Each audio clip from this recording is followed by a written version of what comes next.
तल भनिने कथा माथि गइसकेकी मान्छेको हो, जसको नेपाली एकदमै प्रष्ट थियो। तराईको लवज आएन नभन्नुहोला। एसएलसीदेखि +2 सम्म नेपाली भनिनको लागि नेपाली सिकेको छु। माफ गर्नुहोला थिएँ। हेर्नुहोस्, ढिला नगरी घर जाम। कथा भन्नको लागि भूगोलमा त पुग्नै पर्यो। ढोका खोल्नुहोस्।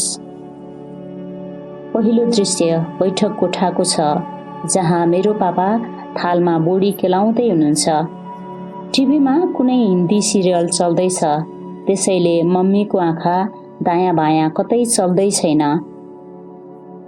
उहाँको पेट पहाड भएकाले खुट्टा समतल तराई जस्तै सोफामा पसारिएका छन्। यी कुसन रख्ल, ब्यागमै सपोर्ट मिले। पापाको इङ्ग्लिस प्रष्ट छ। माविको अङ्ग्रेजी शिक्षकको जिब्रोले यति धर्म त निर्वाह गर्नै पर्यो। मम्मीको पेटमा 9 महिनाकी रानी बिटिया छे। पापाको आँखामा 9 महिनाको खुसी छ। पुरुषहरू सन्तानलाई आँखामा बोक्छन्। घरको सबै काम आफै गर्न पापा 1 महिनादेखि छुट्टीमा हुनुहुन्छ। सब्जी केलाइसकेर मम्मीको टाउकोमा चम्पी गर्दै हुनुहुन्छ। यो माया देखेर सोफा टाँसिएको भित्तामा फोटो बनी झुन्टिएकी मलाई पनि फेरि जमिनमा उत्रिउँ जस्तो लाग्छ। तर अफसोस, देखिएका सबै कुरा सत्य हुँदैनन्।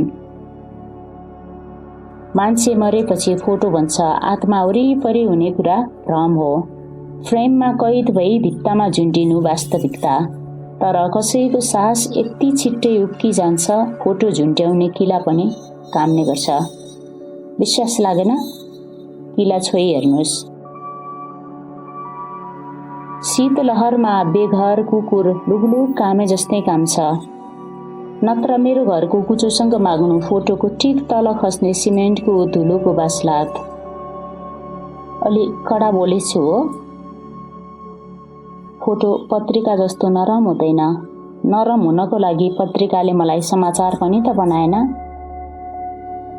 रानी बिटियाले संसार देख्न केही दिन मात्र बाँकी छ। संसारमा ओर्लनु अघि उसले मबाट थाहा पाउनु पर्ने केही कुराहरू छन्। म उसलाई सुनाउँछु र तपाईहरू यसैलाई कथा भन्ठान्नुस् ल। रानी बिटिया, मेरी प्यारी हुनेवाली बहिनी, तिमी जन्मेपछि हाम्रो भेट हुने छैन। जहाँबाट म बोल्दैछु यही भित्तातिर देखाएर तिम्रो र मेरो परिचय गराइनेछ। एक सन्तान मात्र पाउने मम्मी पापाको सोचमा म झरेपछि मात्र तिमी पलाएकी हौ भन्दा तिमीलाई चित्त दुख्ला। नदुखाउनु, म फ्रेमबाट फकाउन सक्दिन। तिमी अहिले उल्टे फर्केकी छौ कि कोल्टे? किनकि तिमी सजीव नबनुन्जेलका 2 वर्ष मम्मी पापाले अनगिन्ती उल्टे कोल्टे फेर्नुभयो। को खाली हुँदा आँखामा निद्रा नभरिँदो रहेछ। मम्मी बसेको सोफा फराकिलो छ। पोख साँघुरो छ होला है। म बसेको फ्रेम त्यो भन्दा पनि साँघुरो छ। काटिएर मान्छे फोटोमा मात्र बाँच्न सक्छ। तिमीले लात्ती हान्दा मम्मीको म्याक्सी थोरै माथि उठेको देख्छु म। मम्मीले अय्या भन्दा छेउमै बसेको पापाले रानी बिटिया बदमास बा भन्दै पेटमा राखेको हातमा म थुप्रै माया देख्छु र सम्झन्छु मलाई डोर्याउँदै शिवशङ्कर दाईको घुम्तीमा पान खान गएको। मुखभरि पान राखेर कति खाई अमर बिटिया भन्दा म चिजबलतिर औँला देखाउँथे। जुन औँलाहरू यो फोटोमा कदभन्दा तल छुट्टी गए।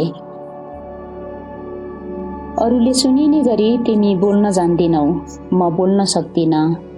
नजान्नु र नसक्नुको फाइदा उठाउँदै आज केही भन्नु छ, कसैले नसुन्ने गरी। नसुनिने आवाजहरू थुप्रै हुन्छन् नि, जस्तै मेरो मृत्युको अय्या। कख लेख्न मैले घरमै सिकेँ। सिधै केजीमा भर्ना गर्दा म 15 केजी पनि थिइनँ होला। मम्मी पापाको बीचमा 2 हात समाएर हातैमा झुलुवा झुल्दै म स्कुल जान्थेँ। स्कुल घरबाट थोरै पर थियो। मलाई स्कुल छोडेर पापा स्कुल जानुहुन्थ्यो र मम्मी घर। साँझ घन्टी बज्नुभन्दा पहिले क्लास बाहिर मम्मी आउनुहुन्थ्यो। कुदेर अङ्गालोमा हाम फाल्थे। अरे हमर बच्चा कत्ला पढेलु, आज कयगो गुड मिलल। रुखबाट तल ओर्लिए जस्तै थोरै घिस्रिएर म हतपत तल ओर्लन्थे। ब्यागबाट कापी निकालेर रातो कलमले लेखिएको गुडहरू देखाउँथे। मम्मीले गालाभरि माया गर्नुहुन्थ्यो। कापीको रातो गुडभन्दा मेरो गालाको रातो लिपस्टिक खुब मिठो लाग्थ्यो। मम्मीको काखमा बोकिएर पापा आ गई नि भन्ने प्रश्न गर्दै घर आउँथे। साँझ पापा घर आउँदा पापाभन्दा बढी ललिपपलाई पर्खन्थे। बाहिर बरन्डाभरि ट्युसन पढ्ने विद्यार्थी हुन्थे। सबैले भनेको सुनेर ठुली हुँदासम्म पनि पापालाई सर भनेर बोलाउँथे। पापाको ढाड मेरा लागि कुर्सी थियो। घोडा चढ्दै घरभरि डुलाएर खाना खान्थे। राजा र जङ्गलको मनगढन्ती कथा सुनाएर 2 जना बीच थपक्क सुताउनुहुन्थ्यो। मैले काँसको फूलभन्दा पनि कोमल माया पाएको थिएँ। एकपल्ट स्कुलमा लडेर मेरो हात दर्खरियो। मम्मी पापा दुवै स्कुल आउनुभयो। म रोएको देखेर पापाले छातीमा यस्तो गरी टाँस्नुभयो मानौ म त्यो छातीभित्रको मुटु थिएँ। मम्मीको दिलमा अड्किएको आँसुले त्यो बेला अर्थ दिन सकेन। समयले ठुली बनाएपछि लाग्यो छोरीहरूलाई नानी भन्नुको व्याख्या त्यही आँखामा थियो। हरेक साल गर्मी बिदामा हामी घुम्न जान्थ्यौं। कहिले पोखरा, कहिले इलाम त कहिले मामा घर। इलामको चियाबारीमा घोडा चढेको फोटो त्यो टिभी र्याकको माथिल्लो खण्डमा थियो। म नभएपछि मेरा सबै यादहरू बाकसमा कोचिएका छन्। मैले पाएका थुप्रै मेडल, सानाका लुगा अनि बत्ती बल्ने जुत्ता, हात भाँचिएर टाउको ठुलो भएका नीलो आँखावाला गुडिया, ब्याट्री सकिएका र पाङ्ग्रा फुस्किएका गाडीहरू सबै त्यही छन्। तिमी ठुली भएपछि पलङ मुनि राखिएको बाकसमा मलाई खोज्नु है। मैले एसएलसीमा डिक्टेन्सन ल्याएको। मेरो अङ्कभन्दा बढी पापाले लड्डु बाँड्नुभयो होला। हप्ता दिनभरि सम्झी आफन्तहरूलाई फोन गरेर सुनाउनु मम्मीको अस्थायी जागिर नै थियो। सन्तानको सफलतामा खुसी हुँदा बाउआमाहरू आफूलाई बिर्सिदिन्छन्। आफैलाई बिर्सिएर माया गर्न बाउआमाले मात्र जानेका हुन्छन्। थप पढाइको लागि मैले घर छोडेँ। 4 झोला सामान सहित बस पार्क पुग्दा सामान भन्दा भारी मम्मी पापाको छाती बनेको थियो। आफ्नै सासलाई बस चढाएर बिदा गर्न थाले जस्तै अनुहार थियो। मैले झ्यालबाट हात हल्लाउँदै बाई गर्दा त्यो एकजोडी मुटु छातीमा बेसरी हल्लेको कुरा उहाँहरूको आँखाले भन्दै थियो। आर्ट्स पढ्ने मेरो रहरलाई घरले नाइनास्ती गरेन। टेक्निकल विषय पढाउनु पर्ने भन्ने आफन्तको दबावलाई उहाँहरूले मसम्म आउन दिनु भएन। घरबाट मैले कहिल्यै हुँदैन सुन्नु परेन। नाइट बस चढेर आँप, लिची, हरिया सब्जी, खेतको चामल, ठेकुवा धेरै कुरा आए। चाहिने भन्दा मागेको भन्दा धेरै पाएँ। त्यही नाइट बस चढेर हरेक साल मेरो जन्मदिनमा मम्मी पापा उपहार बनेर आउनुहुन्थ्यो। मलाई देखेर गुलियो बनाएका आँखाहरूको अगाडि केक सधैँ खल्लो लाग्थ्यो। मैले पाएका कुराहरूमा म खुसी थिएँ र उहाँहरू मलाई देखेर। ब्याचलरको दोस्रो वर्ष चल्दै थियो। पापाको फोन आयो। बिटिया, मम्मी के मियाज अचानक बिगड गइल बा, मिलाके घर आई। त्यसमा मिलाउने कुरा केही थिएन। मलाई सन्चो नहुँदा उडेर आउला जस्तै गर्ने मम्मी बिरामी पर्दा म कसरी मिलाएर बस्न सक्थेँ। सिमराको फ्लाइट बुझेँ। फुर्सदमा मात्र पाइने टिकट हतारमा पाइएन। छिटो पुग्ने एउटै माध्यम थियो सुमो गाडी। दक्षिणकाली सिस्नेरीको बाटो हिँड्न सोच्नै पर्ने खालको थियो, तर मसँग विकल्प थिएन। बाटोभरि सुमोभन्दा धेरै मुटु हल्लियो। मम्मीको पिरले डर केही थिचिएको थियो। गाडी भिरको बाटो रफ्तारमा कुदेको छ, सुनसान छ, मान्छे कोही देखिँदैन। स्टियरिङ ड्राइभरको नियन्त्रणमा छैन। अचानक बाटो छोडेर गाडी भिरतिर झर्छ। मेरो मुटु मुखमा आइपुग्छ। म झलास्स बिउजिएँ। सिटमा थिएँ, गाडी बाटोमै गुड्दै थियो। डरले सपनामा पनि छोडेन। अप्ठ्यारो भएर बाटोभरि बान्ता सुरु भयो। घर आउने भन्ने थाहा पाउँदा पापा बस पार्कमै लिन आउनुहुन्थ्यो। रिक्सामा एक्लै घर जाँदाको खल्लो त्यस दिन मात्र थाहा पाएँ। मम्मी पापा भन्दै बैठकमा पुग्दा भान्साबाट खुर्सानीको खार आउँदै थियो। भान्सामा गएँ। मम्मी काउली पखाल्दै हुनुहुन्थ्यो। पछाडिबाट अङ्गाले, बिमारमा के अस्पताल लिए रसोई में? बिटिया गइलु जो मुह हात धोला।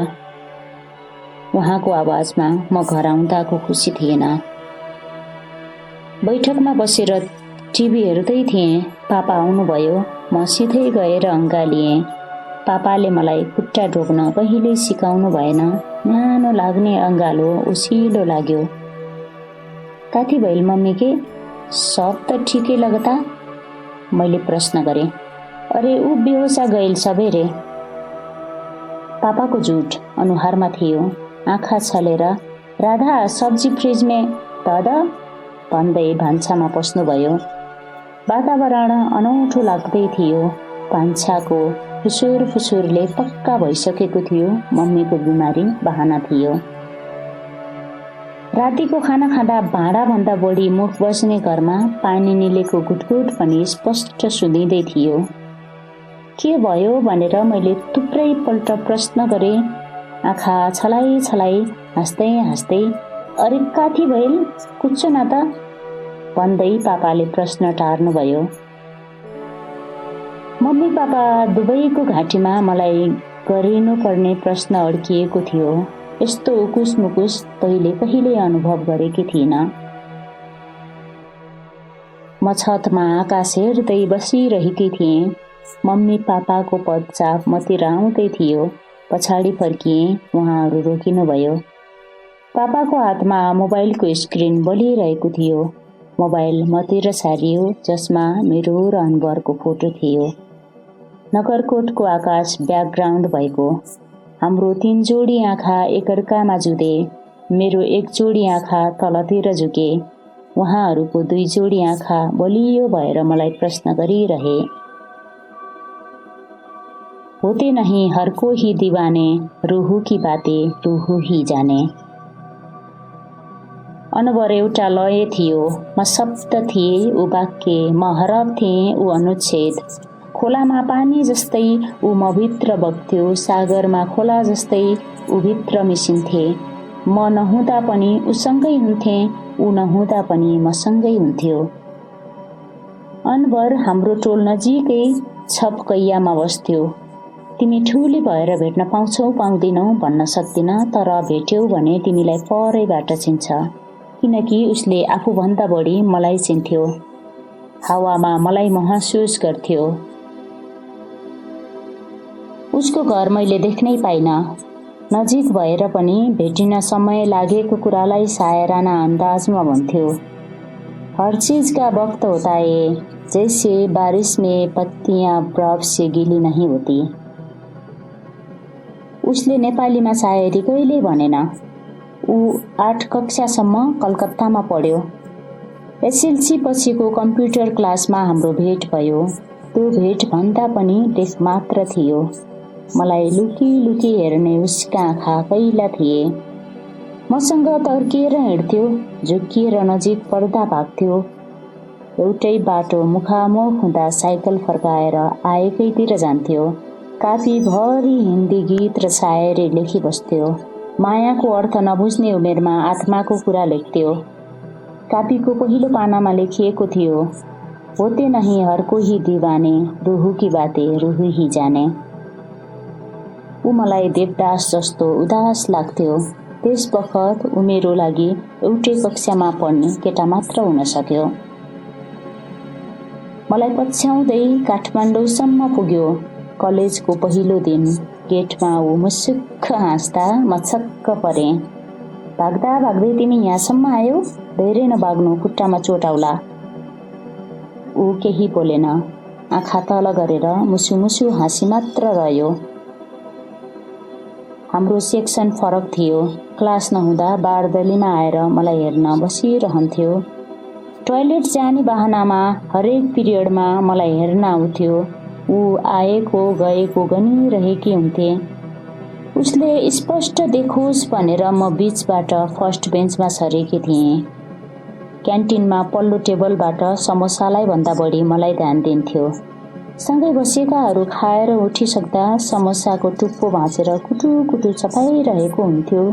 छुट्टीपछि उसले मलाई कहिले पछ्याएन, तर म गएको परसम्म हेरिबसेको हुन्थ्यो। जसरी मोडले बाटोलाई देखुन्जेल हेरिरहन्छ, जसरी दिनले घामलाई अस्ताउन्जेल हेरिरहन्छ। मैले सोधेकी थिएँ, किन मलाई हेरि मात्र रहन्थ्यौ? जवाफमा उसले मलाई हेरि मात्र रहेको थियो। उसको हेराइ मौन थियो र त्यही मौनतामा मैले पाउनुपर्ने जवाब। ऊ आफ्नै दुनियाँमा मसँग बाँच्थ्यो। कहिल्यै कुनै प्रेम पत्र लेखेन। सायरीहरू थुप्रै लेखेको रहेछ। हामी सँगै भएपछि सायरी सुनाएको थियो, देखाएको थियो र बुझाएको थियो। दो आँसू सामने होते हैं मगर अपने आँसू खुद रोते हैं। मलाई यो खुब मन पर्थ्यो। हरेक भेटमा मेरा निम्ति ऊ गाउँथ्यो।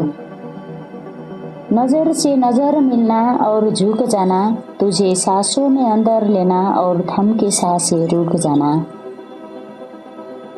कलेज गेटको पहिलो भेटलाई उसले यसरी उतारेको थियो। उसले मसँग बोल्ने कोसिस गरेन। उमेरमा मायामा गरिनुपर्ने पागलपन केही गरेन। ऊ एकदम सादा थियो। चित्र बनाउने काव्यको पाना भन्दा पनि सादा। र त्यही सादापन मलाई अनौठो लाग्दा लाग्दै पनि प्यारो लाग्न थाल्यो। म बोल्न खोज्थेँ, ऊ तर्किन्थ्यो। राम्रीको परिभाषाभित्र अटाउने मसँग केही थिएन, तर पनि उसले मलाई नौनी जस्तै नरम हेर्थ्यो। हामीले एउटै टेबलमा बसेर समोसा कहिले खाएनौं, तर पनि लाग्थ्यो प्लेट पछाडि ऊ बसेको छ। कलेजबाट सँगै फर्किएनौं, तर पनि लाग्थ्यो ऊ मेरो छाया जस्तै छ। हात समाएर कहिल्यै हिँडेनौं, तर पनि लाग्थ्यो ऊ मेरो हत्केलाभरि रेखासरी छ। सासको तातो कहिल्यै छुन पाएनौं, तर पनि लाग्थ्यो उसको मौनता कानमा तातै छ। नजिक हुँदा पनि छेउमै भए जस्तो लाग्नु, चकमन्न समयमा पनि बोलाए जस्तो लाग्नु, केही नबोल्दा पनि धेरै कुरा सुनिनु, माया महसुस हो। हामीले एकअर्कालाई भरपूर महसुस गर्यौं। 12 कक्षाको फाइनल एक्जाम पछि हामी बीच कुरा हुन थाल्यो। उसको म्यासेज पर्खिए जसरी मैले घर जाने दिन पनि पर्खिएकी थिइन। हामी फोनमा कुरा गर्थ्यौं। ये दुनिया जब खामोश होगी तो मुझे आवाज देना, मैं उन आवाज को सुनाऊंगा तेरी इंतजार की कहानी। कहिलेकाहीँ ऊ गुलजार बन्न खोज्थ्यो। मलाई गुलजार पनि उसैले चिनाएको थियो। कुछ सुनाना है तुझको जो मैंने खुद से कहा नहीं, कुछ सुनाना है तुझको जो मैंने खुद से कहा नहीं, जल्द आ मिल मुझे, मैं पहले जैसा रहा नहीं। कहिलेकाहीँ ऊ रुमी बन्न खोज्थ्यो। मलाई रुमी पनि उसैले चिनाएको थियो। हामीले ब्याचलर पनि सँगै सुरु गर्यौं, तर खुलेर कहिल्यै भेटेनौं। जसरी दिनले रातलाई भेट्न साँझ पर्नुपर्छ, हाम्रो लागि धेरै थोरै साँझहरू परे। सबै निदाएपछि जमिन चुम्नुको मजा चन्द्रमालाई मात्र थाहा हुन्छ। हावा लाग्दा जंगलका रुखहरू एकैपल्ट हल्लिए जस्तै उसले छोएको हावा मलाई लाग्दा हाम्रो मुटु पनि एकै साथ हल्लिन्थ्यो। एकै सहरमा घर भए पनि एउटै बसमा कहिले गएनौँ, एउटै बाटोमा छुट्टै इन्जिनमा हामी धड्किरहेका हुन्थ्यौँ। म मेरो बसबाट सुतेको छैनौ भनी म्यासेजमा सोध्थेँ। आँख तुम्हारी खिड्की में नींद कैसे आएगी? उसको जवाफले लज्जा दिन्थ्यो र नाजावाफ बनाउँथ्यो। हाम्रो सम्बन्धको बारेमा कसैलाई थाहा दिएनौँ। थाहा दिनुको परिणाम धर्मतिर ढल्किन सक्थ्यो। माया गर्दा मलाई उसको कुरानले रोकेन। महसुस हुँदा उसलाई मेरो वेगले छेकेन। रोक्न छेक्न सक्ने आफ्नाको डर थियो। मायामा सबैभन्दा बढी डर आफ्नाकै हुने रहेछ। हामीलाई चिन्ता लाग्थ्यो। सँगै हुन नपाउने भयले सताउँथ्यो। गह टिलपिल आँसु बनाउँदै नगरकोटको पहाडमाथिका बादललाई साक्षी राखेर उसले भनेको थियो, मिल जाए तो ठीक है, मिल ना पाए तो गम नहीं। मिल जाए तो ठीक है, मिल ना पाए तो गम नहीं। तू मेरी सूरज है जिसके बिना कोही मौसम नहीं। अन्तिम पल्ट सुन पाउँदैछु जसरी मैले उसलाई कसेर अँगालेकी थिएँ। उसको र मेरो फोटो राहुलले पापालाई पठाएको रहेछ। राहुल हाम्रो फुपूको छोरा।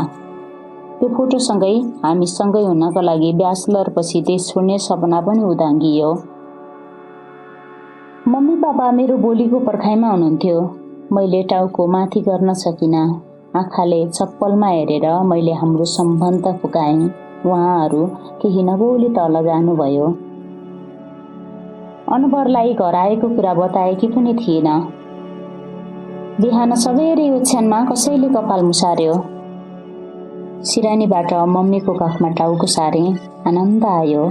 मम्मी बोल्नुभयो, आनन्द गयो। देख बेटिया, तू समझदार बाड़ी। जो भी कुछ भइल भूल जा। पढ़ाई पूरा कर। जात के लैका कोही पसन्द भइल त शादी कर देम। ओकरा के भूल जा। मम्मीले अनवरको नाम लिन पनि अप्ठ्यारो मान्नुभयो। चुपचाप सुनिरहे। जल्दी उठ, पापा चाय खातिर बैठक में आसियाल बाटन। बैठकमा पापाको अनुहार उहाँले खाने कालो चिया भन्दा पनि अँध्यारो थियो।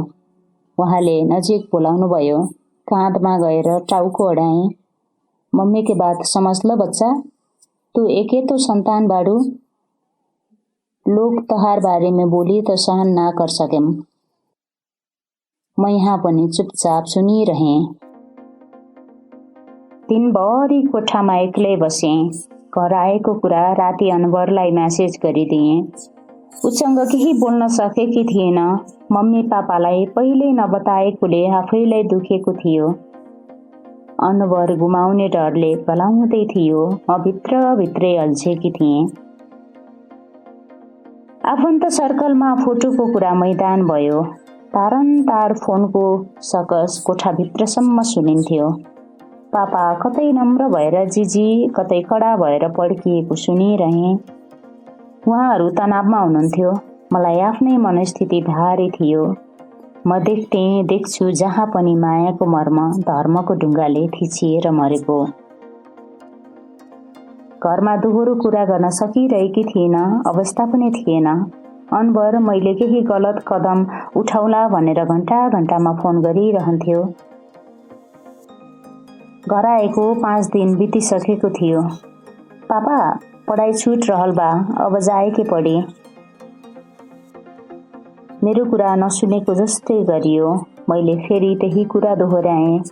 उठेर हिँड्न खोज्नुभयो। मैले बिस्तारै टेहेर्याएँ। पापा झर्किनु भयो। मम्मीले पनि झर्काइमा फर्काइ मिलाउनु भयो। म रुँदै कोठामा गएँ। चित्त दुखाएर रोएको याद भएसम्म पहिलोपल्ट थियो। फकाउन कोही आएन। अनवरको फोन बारम्बार आइरह्यो। म उठाउने अवस्थामा थिइनँ र उसले ठुलो गल्ती गरिदियो। घरमा फोन गर्यो। ल्यान्डलाइन पापाले उठाउनु भयो। केटा मान्छेको स्वर सुनेर होला सुरुमै चर्किनु भयो। स्वर ठुलो हुँदै गएपछि म बाहिर आउन खोज्दा मम्मीले बाहिरबाट चुकुल लगाइदिनु भयो। पापाको रिस देखेर म तर्सिएँ। उताबाट अनवरले के भन्यो म जान्दिन। यताबाट पापाले जे भन्नुभयो मेरो कानमा धेरै बेरसम्म बजिरह्यो। साला काट के फेंकदेम, देह के एको टुक्रा ना मिले, फेरि फोन कइल त समझ घर में आग लगा देम। मेरो फोन खोसियो, कोठामै थुनियो। मैले थुप्रै याचना गरे, सुनियो तर छोएन। अनवरलाई के गरियो जान्दिन, तर उसको नामबाट घरमा फोन बजेन। पापाको रिसले अनवरको पीर बढायो। उसँग बिताएको समयले आँसु दियो र उसको चिन्ताले डर। बाहिर संसारमा के हुँदै थियो मैले थाहा पाइन। मम्मी पापाले मलाई धेरै सम्झाउनु भयो। कुलको नाक, समाजमा इज्जत, मुख देखाउने सकस, धेरै कुराले बुझाउन खोजियो। म एकहोरो भइसकेकी थिएँ। मैले देखाउनु पर्ने घुर्की, लगाउनु पर्ने वचन, नगर्नु पर्ने गाली सबै गरिसक्दा पनि उहाँहरूले मलाई सम्झाउन छोड्नु भएन। म त्यति धेरै तुच्छ हुँदा पनि म माथि हात उठेन। खराब छोरी र खराब प्रेमिका दुवैको भारीले मलाई नराम्रोसँग थिच्यो। समय कटाउन सजिलो होस् भनेर सातापछि मेरो कोठामा टिभी जोडियो। अनवर समाचार नबनोस् भन्ने प्रार्थनाले समाचार मात्रै हेर्थे, तर समाचारले उसको समाचार बताएन। दिनहरू फेरिँदै गए तर स्थिति फेरिएन। मम्मी पापामा मिठास अझै बाँकी थियो। बन्द गरी राखे पनि माया थियो। थुनेर राखेको सुगालाई मालिकले गर्ने माया जस्तै। म फेरिएँ, मेरो हुलिया फेरियो। आँखा वरिपरि अनिद्राले कालो पोतेको थियो। निराशाले जिउलाई गोरु जस्तै जोतेको थियो। म घट्दै थिएँ, लाचारी बढ्दै थियो। दिन लम्बिँदै थियो, जीवन छोटिँदै थियो। सुनिदिने मान्छे नहुँदा भन्नुपर्ने कुराको भारी भक्कानो बनी बस्ने रहेछ। अरूले के भन्ने हुन् पीरले, आफ्नाहरूले के भन्दैछन् भन्ने कुरा नसुनिदो रहेछ। जातको जालले मलाई मेरो पोखरीबाट माछा जस्तै गरी निकाल्यो। म डिलमा छटपटाइरहेँ। त्यसैले होला दिनेले जीवन दिन नसकेर मृत्यु लेखिदियो। झ्यालमा पर्दा थियो। पर्दाको तार किल्लामा बाँधिएको थियो। पानी खाने स्टिलको गिलासले हानेर दुवैतिरको किल्ला उक्काएँ। किल्लालाई कलम बनाएर भित्तामा कोतरे, ठुल्ठुला अक्षरमा कोतरे। कुर्सीमा चढेर कोतरे, कोठाको चुकुल लाएर कोतरे। ढोका खोल बिटिया भन्ने आवाज पटक पटक व्यवस्था गरेर कोतरे। दिनभरि कोतरे। औलाका टुप्पोहरूलाई सहन सक्ने भन्दा बढी दुखाइदिए। रगत फुट्ने गरी निलो बनाए। काम सघाएर ढोका खोलिदिए। मम्मी पापा सँगै कोठामा पस्नुभयो। भित्तामा हेरेर उहाँहरू इट्टा बन्नुभयो। तू चुम्ना मुझे जैसे डूबता हुआ सूरज जमी को चुमता है। तू चुम्ना मुझे जैसे प्यार में डूबा इंसान हर कमी को चुमता है। बेरहम दुरिया रहम नहीं करती, तेरी खुशबू रूह से घटा दिया है। तुझे ओढ़ के सोना है, तू आ बंद कमरे में रोशनी की तरह, खिड़की से पर्दे मैंने हटा दिया है। अनवरले मलाई यी दुई शायरी कुनै दिन सुनाएको थियो। उसका शब्दहरू लेखेर उसलाई नजिक ल्याउनु थियो र सँगै मम्मी पापाको आँखामा आगो बाल्नु थियो। पापा बाहिर जानुभयो। मम्मीले मलाई आँखा तर्न मात्र सक्नुभयो। पापाको हातमा हतौडी थियो। देखिएको भागको सबै भित्ता उक्काइदिनु भयो। पाप्रा उक्किँदा घाउ निको नहुनु पर्ने, तर भित्ताको पाप्राले मेरो घाउ केही छिनसान्त बनायो। मम्मी पापालाई हराउन सफल भएकी थिएँ, तर अब जित्ने पालो उहाँहरूको थियो। सधैँ काटेर फलफुल दिन्थ्यो। त्यो दिन सिङ्गै स्याउ र चक्कु दिँदै पापाले भन्नुभयो, खुद काटके खाले बेटिया। यो क्रम 4 दिनसम्म दोहोरियो। मैले स्याउ मात्र काटे, जे लगाए पनि मतलब थिएन। अर्को दिन सल सहितको कुर्ता सुरुवाल दिँदै मम्मीले भन्नुभयो, सल उठके बैठ, निमन लागि। यो क्रम पनि केही दिन चल्यो। अर्को दिन थर्मोमिटर छेउमा राख्दै पापाले भन्नुभयो, यही रख ल, बुखार लागि तो अपने नाप के सकी। केही दिनसम्म पापाले मलाई भन्दा बढी टेबलको थर्मोमिटरलाई ध्यान दिनुभयो। अर्को दिनदेखि केही घण्टाको लागि रातिमा छतमा लगेर राख्न थालियो। तारा हेर्न मलाई मन पर्थ्यो। यो क्रम पनि केही दिन चल्यो, त्यसपछि क्रमहरू रोकिए। एक दिउँसो मम्मी पापाको कोठाबाट दुवैजना एउटै स्वरमा रोएको आवाज आयो। लामो समयसम्म आवाज आइरह्यो र त्यो रात पापा आफै खाना लिएर आउनुभयो। उहाँको आँखा आँसुले ढाडिएको थियो। आफ्नै हातले मुछेर खाना खुवाइदिनु भयो। घोडसवारी खेल्बे भनेर मायालु पाराले सोध्नुभयो। म पापाको अनुहार हेर्दै आँसुसँगै घाँस निल्दै गए। मम्मी आएर काखमा सुताउनु भयो। छेउमै बसेर पापाले फेरि जङ्गल र राजाको मनगढन्ती कहानी सुनाउनु भयो। दुईजना छेउमा सुतेर बीचमा सुताउनु भयो। मेरो पेटमा बिस्तारै आगो बल्न थाल्यो।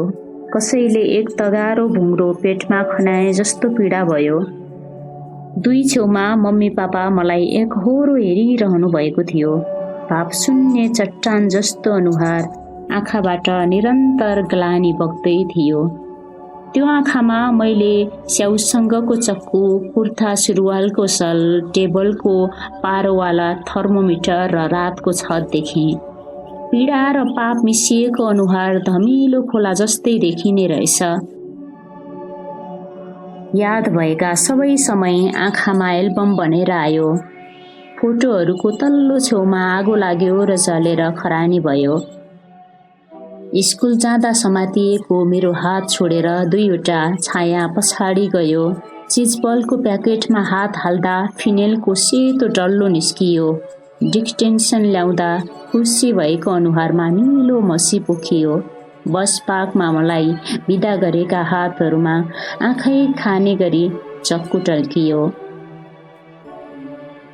पेटको जलन मुक्तिर आउँदै थियो।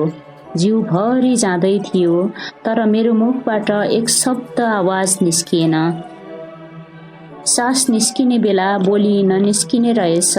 मैले मम्मीको गालामा छोएँ, पापाको आँसु पुछे र मुखबाट फिज गाँटे। म लड्दा आत्तिने अनुहार म मर्दा पनि आत्तिएको थिएन। ममा अलिअलि चेत थियो। एम्बुलेन्स पहिलेदेखि ढोकामा रहेछ। साइरन बजाउँदै म बिरामी भएको खबर टोलभरि हल्ला गर्दै एम्बुलेन्स कुद्यो। सरकारी अस्पताल घरबाट 5 मिनेटको दूरीमा थियो, तर मलाई रक्सौल स्थित डङ्कन अस्पताल लग्ने भनियो, तर लगिएन। नेपाल भारतको बिचतिर कतै मेरो प्राण गयो। अन्तिम पल्ट मैले अनवरलाई धमिलो देखेँ। ऊ मेरो हात समाउन कुद्दै थियो। उसको हातमा थुप्रै कागज थिए जहाँ मेरा लागि लेखिएको शायरी थिए होलान्। ती लयहरूलाई सुन्न नपाई मेरो जीवनको लय रोकियो। मेरो अन्त्येष्टि रक्सोलमै गरियो। टोलमा बिरामी भएर उतै बितेको र उतै सेलाको भनियो। सबैले पत्याए। योजना नपत्याउने गरी बनाइएको पनि थिएन। मेरो मृत्युको आवाज कसैले सुनेन र मैले तिमीलाई सुनाएँ। तिमी जन्मिएपछि सबै माया मम्मी पापालाई मात्र गर्नु, मैले दिन नसकेको खुसी पनि दिनु। रानी बिटिया, मेरो प्यारी हुनेवाली बहिनी, तिमी छिट्टै आउनु। ढोकाबाट हावा भित्तातिर आउँछ। फोटो फ्रेमलाई थोरै हल्लाउँछ। फोटो फ्रेम भुइँमा खस्छ र फुट्छ। सोफामा राधा छटफटिन थाल्छिन्। उसलाई व्यथा लाग्छ। ब्रिज किशोर आत्तिँदै एम्बुलेन्सलाई फोन गर्छ। समयमै अस्पताल पुर्याएर ढोका बाहिर खुसखबरी कुरिरहेको हुन्छ।